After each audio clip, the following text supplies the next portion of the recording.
খুব বেশি পরিশ্রম না করে এই বাতাসা পিঠেটা একবার তৈরি করে দেখুন।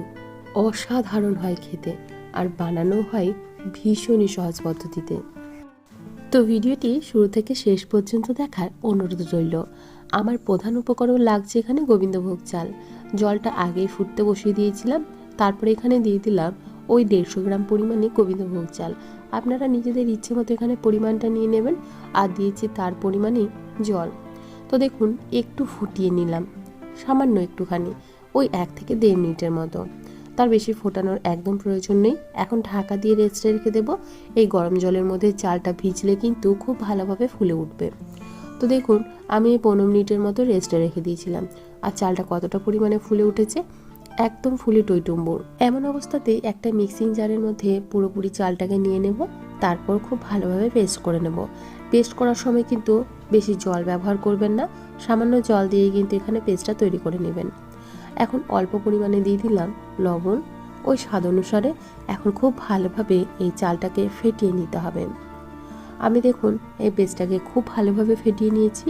আর ঘনত্বটা ঠিক এরকম রাখতে হবে, এর বাইরে পাতলা করা কিন্তু চলবে না। এখন প্যানের মধ্যে নিয়েছি সামান্য পরিমাণে একটু ঘি। তার উপরে এইভাবেই একটা চামচের সাহায্যে আমি এই পিঠেগুলো তৈরি করে নিচ্ছি। দেখুন, খুবই সহজে দিয়ে দেওয়া যায়, আর কোনো রকম তৈরি করার ঝামেলাও থাকে না। তো এইভাবে আপনারা খুব সহজেই এই পিঠেগুলোকে তৈরি করে নিতে পারবেন। আর অবশ্যই ঘি ব্যবহার করবেন, সাদা তেল নয়। আমি অনেকগুলো পরিমাণে এখানে পিঠে দিয়ে ঢাকা দিয়ে দিলাম। আর নিমেষেই কিন্তু এই পিঠেগুলো তৈরি। দেখুন, একদম বাতাসার মতো তৈরি হয়েছে না? তো এইভাবে আমি সমস্ত পিঠেগুলো তৈরি করে নেব। আমি একে একে সমস্ত পিঠেগুলো এখানে তৈরি করে নিয়েছি।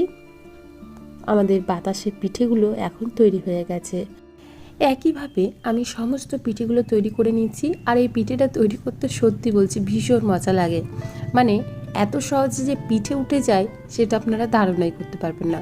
বা অনেকেই পিঠে তৈরি করতে পারে না, তাদের জন্য কিন্তু ভীষণ ভীষণ ইজি।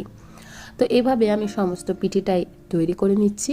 অন্যদিকে আমি দুধটা গরম হওয়ার জন্য রেখে দিয়েছিলাম। আমি এখানে ওই হাফ লিটারের থেকে একটু বেশি দুধ নিয়ে 3টে এলাচ ফাটিয়ে দিয়ে দিলাম। আর দিচ্ছি এখানে 4 চামচ পরিমাণে দুধের গুঁড়ো। আপনারা যদি গুঁড়ো দুধ নিতে চান তাহলে দিতে পারেন, আর যদি না দিতে চান সেক্ষেত্রে দুধের পরিমাণটা একটু বাড়িয়ে নিয়ে একটু ফুটিয়ে ঘন করে নেবেন, তাহলেই হবে। তা আমি দেখুন খুব ভালোভাবে গুঁড়ো দুধটা একসাথে মিশিয়ে নিয়েছি। আর আমাদের বাতাসা পিঠে সম্পূর্ণ রেডি। এখন দুধটাকে একটু নাড়াচাড়া করে ঘন করে নেব। অল্প একটু ঘন করলেই কিন্তু যথেষ্ট।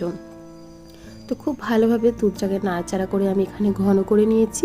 তারপর যে বাতাসা পিঠেগুলো আমরা তৈরি করে নিয়েছি সেই বাতাসা পিঠেগুলো ফুটন্ত দুধের মধ্যেই দিয়ে দেব। খুব বেশি পিঠেগুলো ফোটানোর প্রয়োজন নেই।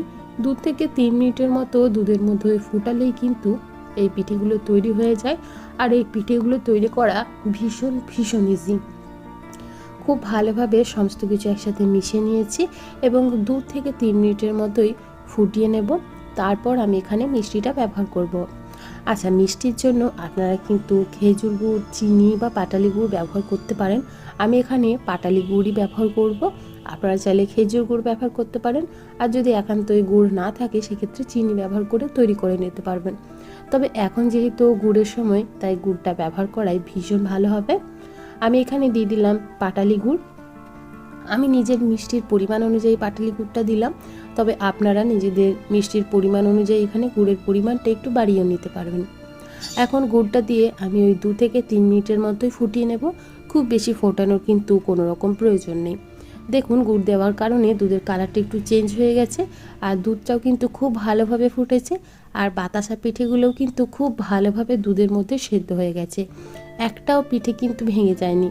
এভাবে তৈরি করলে পারফেক্টভাবে আপনারা এই পিঠেটা তৈরি করে নিতে পারবেন। তো ব্যাস, তৈরি হয়ে গেল আমাদের পিঠে।